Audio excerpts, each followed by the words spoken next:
Hello, I'm Friend Remembers, and you're looking at the latest video in the year of the JRPG.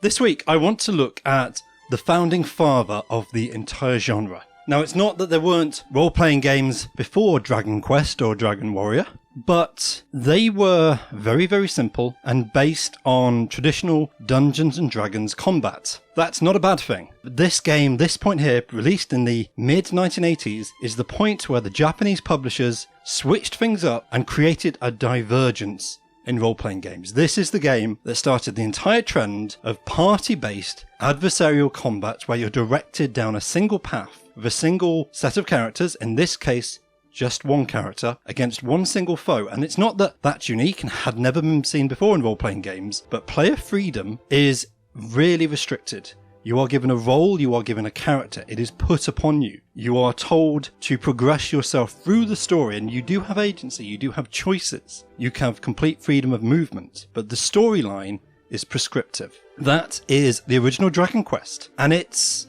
basic. My fundamental question I want to explain to you is to ask you the question, should you play Dragon Quest 30 years later? Well, that's really subjective.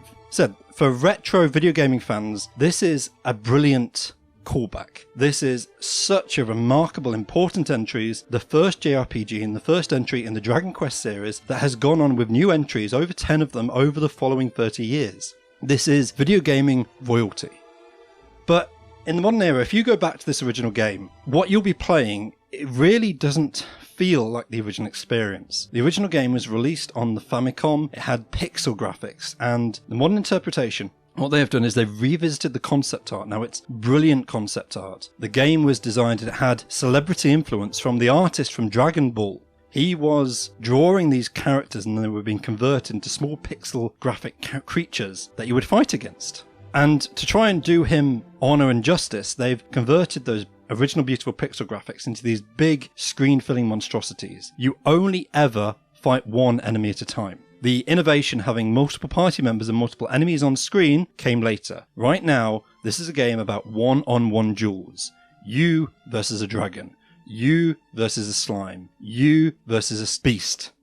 There's a good range of monsters, but not as many as you'd expect, and they are all redone to try and capture that original art from the Dragon Ball creator, but they look incongruous with the pixel graphics of the world and your surroundings. There's a big mismatch here between tonal styles, which means that if you're playing this game using modern systems, and it is available on modern systems and accessible, you are not getting a true retro video game experience. So whilst I can recommend this game for retro video game fans, I think a lot of retro video game fans would recoil at what's been done to the authenticity of this game. And I think that's really a shame, because there is something fundamentally good here. It's not a long video game by any means. It can be completed in well under 10 hours if you have a modicum of skill at JRPG gaming. For really skilled players, I've seen video online of someone completing in under 2 hours. If you know exactly where you're going, if you know exactly how the combat works, it can be flown through. But for a new player, you probably don't know where you're going. The joy here is you're dropped in a kingdom in the middle of this world, you're told your quest is to defeat the Dragonlord, and you're set free. There's not that many towns, but it's a long way to get to them, and you'll have random battles the entire way across that journey. It can get irritating, because you really can't go very far without a monster popping up to battle you. The battles really are designed to test your endurance. When you first strike out, you can only just defeat one enemy, and then you'll have to go back and heal. Once you've leveled up a couple of times, you can strike out further distances because you've got more stats and you've bought some gold to get better armor and equipment. The entire game is about building up your strength. You are getting better swords, better shields, and more hit points. And so you can strike harder and travel further. One individual battle, once you get an hour in, an individual battle is not designed to test you. It's designed to wear you down. So cumulatively, across 20 of these battles, you're going to have to go back. You know you can't get any further. If you keep going and you die, it's not the end of the world. You'll respawn in the King's Chamber. He'll admonish you for giving out too much, but you won't lose any EXP points. You'll keep all that progress. You will lose gold. And there are things you can do to hoard your gold,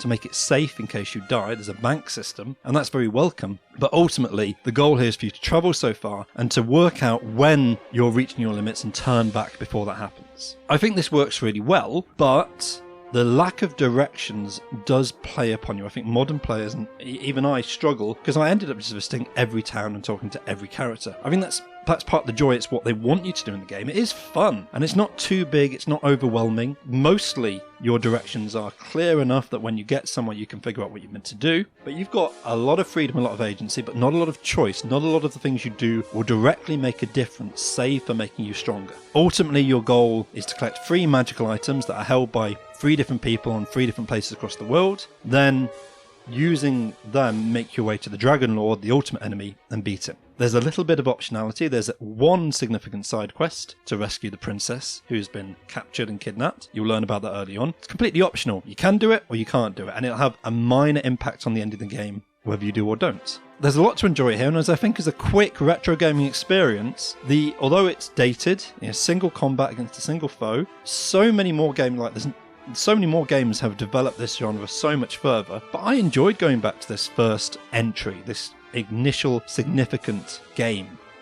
It's fun to play and it doesn't wear out its welcome. You've just got to be mindful of your overall stats and make sure you don't burn yourself out. To make sure you do get back to the castle, spend your gold. It's a slow process of leveling up. But if you're into JRPGs for the story, there's nothing here. There is a hero, you go off, you kill the dragon. Rescue the princess, live happily ever after. It's a fairy tale textbook. So should you play Dragon Quest? Completely up to you, but I wanted to put it out there as an option. It's cheap, it's free, and it won't take up too much of your time. If you like JRPGs, why not go back and see how it all started?